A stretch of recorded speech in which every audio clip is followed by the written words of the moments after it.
ओम नमो भगवते वासुदेवाय। जय श्री कृष्णा। राधे राधे। श्रावण मास के शुक्ल पक्ष की एकादशी को पुत्रदा एकादशी कहा जाता है। मान्यताओं के अनुसार जो भी व्यक्ति इस दिन पूरी श्रद्धा से व्रत रखता है और इसकी कथा सुनता है उसे यशस्वी संतान की प्राप्ति होती है। आज के इस विशेष वीडियो में हम ऋषि लोमश और राजा सुकेतुमान की वही अमर कथा सुनेंगे। अगर आप चैनल पर नए हैं तो भगवान विष्णु की कृपा पाने के लिए चैनल को सब्सक्राइब जरूर करें। चलिए शुरू करते हैं। श्री युधिष्ठिर कहने लगे कि हे भगवान, श्रावण शुक्ल एकादशी का क्या नाम है? व्रत करने की विधि तथा इसका महात्म्य कृपा करके कहिए। मधुसूदन कहने लगे कि इस एकादशी का नाम पुत्रदा है। अब आप शांतिपूर्वक इसकी कथा सुनिए। इसके सुनने मात्र से ही वाजपेयी यज्ञ का फल मिलता है। द्वापर युग के आरंभ में महिष्मती नाम की एक नगरी थी जिसमें महिजित नाम का राजा राज्य करता था, परंतु पुत्रहीन होने के कारण राजा को राज्य सुखदायक नहीं लगता था। जिसके संतान ना हो उसके लिए ये लोक और परलोक दोनों ही दुखदायक होते हैं। पुत्र सुख की प्राप्ति के लिए राजा ने अनेक उपाय किए, परंतु राजा को पुत्र की प्राप्ति नहीं हुई। वृद्धावस्था आती हुई देखकर राजा अपनी प्रजा के प्रतिनिधियों को बुलाकर कहने लगा कि हे प्रजाजनों, मैंने इस जन्म में तो कोई पाप किया नहीं। मेरे खजाने में अन्याय से उपार्जन किया हुआ धन नहीं है। ना मैंने कभी देवताओं तथा ब्राह्मणों का धन छीना।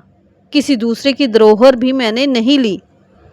प्रजा को पुत्र समान पालता रहा। मैं अपराधियों को पुत्र और बांधवों की तरह दंड देता रहा। कभी किसी से घृणा नहीं की, सबको समान माना है। सज्जनों की सदा पूजा करता हूँ। इस प्रकार धर्मयुक्त राज्य करते हुए भी मेरे पुत्र नहीं है, सो मैं अत्यंत दुख पा रहा हूँ। इसका क्या कारण है? राजा महिजित की इस बात को विचारने के लिए मंत्रीगण तथा प्रजा के प्रतिनिधि वन को गए और बड़े बड़े ऋषि और मुनियों के दर्शन करते हुए राजा के हित की उत्तम कामना की पूर्ति के लिए किसी श्रेष्ठ तपस्वी मुनि को देखते फिरते रहे।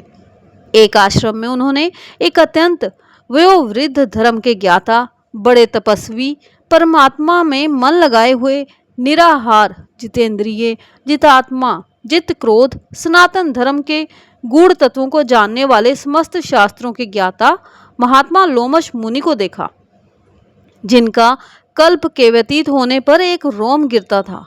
सबने जाकर ऋषि को प्रणाम किया और उनके सामने बैठ गए। उन लोगों को देखकर मुनि ने पूछा कि आप लोग किस कारण आए हैं? निस्संदेह मैं आप लोगों का हित करूंगा। मेरा जन्म केवल दूसरों के उपकार के लिए ही हुआ है, इसमें संदेह मत करो। लोमश ऋषि के ऐसे वचन सुनकर सब लोग बोले कि हे महर्षि, आप हमारी बात जानने में ब्रह्मा से भी अधिक समर्थ हैं, अतः आप हमारे इस संदेह को दूर कीजिए। महिष्मतीपुरी का धर्मात्मा राजा महिजित प्रजा का पुत्र के समान पालन करता है, परंतु फिर भी वह पुत्रहीन होने के कारण अत्यंत दुखी है। हम लोग उसकी प्रजा हैं, अतः उसके दुख से हम भी दुखी हैं। आपके दर्शन से हमें पूर्ण विश्वास है कि हमारा ये संकट अवश्य दूर हो जाएगा, क्योंकि महान पुरुषों के दर्शन मात्र से अनेक कष्ट दूर हो जाते हैं। अब आप कृपा करके राजा के पुत्र होने का उपाय बतलाएं। ये वार्ता सुनकर ऋषि ने थोड़ी देर के लिए अपने नेत्र बंद किए और राजा के पूर्व जन्म का वृतांत जानकर कहने लगे कि ये राजा पूर्व जन्म में एक निर्धन वैश्य था। निर्धन होने के कारण इसने कई बुरे कर्म किए। ये एक गांव से दूसरे गांव व्यापार करने के लिए जाया करता था। एक समय ज्येष्ठ मास के शुक्ल पक्ष की द्वादशी के दिन मध्यकाल के समय, जबकि वह 2 दिन का भूखा प्यासा था, एक जलाशय पर जल पीने गया। उस स्थान पर एक तत्काल की व्याई हुई प्यासी गौ जल पी रही थी। राजा ने उस प्यासी गौ को जल पीते हुए हटा दिया और स्वयं जल पीने लगा। इसलिए राजा को ये दुख सहना पड़ा है। एकादशी के दिन भूखा रहने से वह राजा हुआ और प्यासी गौ को जल पीते हुए हटाने से पुत्र के वियोग का दुख भोगना पड़ रहा है। ऐसा सुनकर सब लोग कहने लगे कि हे ऋषि, शास्त्रों में पापों का प्रायश्चित भी लिखा है, अतः जिस प्रकार राजा का ये पाप नष्ट हो जाए, आप ऐसा उपाय बतलाइए। लोमश मुनि कहने लगे कि श्रावण शुक्ल पक्ष की एकादशी को जिसको पुत्रदा एकादशी भी कहते हैं। तुम सब लोग व्रत करो और रात्रि को जागरण करो, तो इससे राजा का ये पूर्व जन्म का पाप अवश्य नष्ट हो जाएगा। साथ ही राजा को पुत्र की अवश्य प्राप्ति होगी। लोमश ऋषि के ऐसे वचन सुनकर मंत्रियों सहित सारी प्रजा नगर को वापस लौट आई और जब श्रावण शुक्ल एकादशी आई तो लोमश ऋषि की आज्ञानुसार राजा सहित सब ने पुत्रदा एकादशी का व्रत और जागरण किया।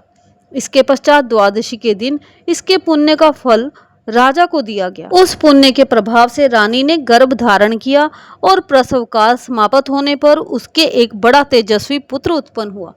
इसलिए हे राजन, इस श्रावण शुक्ल एकादशी का नाम पुत्रदा एकादशी पड़ा। अतः संतान के सुख की इच्छा करने वाले इस व्रत को अवश्य करें। इसके महात्म्य को सुनने से मनुष्य सब पापों से मुक्त हो जाता है और इस लोक में संतान सुख भोग कर परलोक में स्वर्ग को प्राप्त होता है। बोलो कृष्ण मुरारी लाल की जय, जुगल जोड़ी सरकार की जय।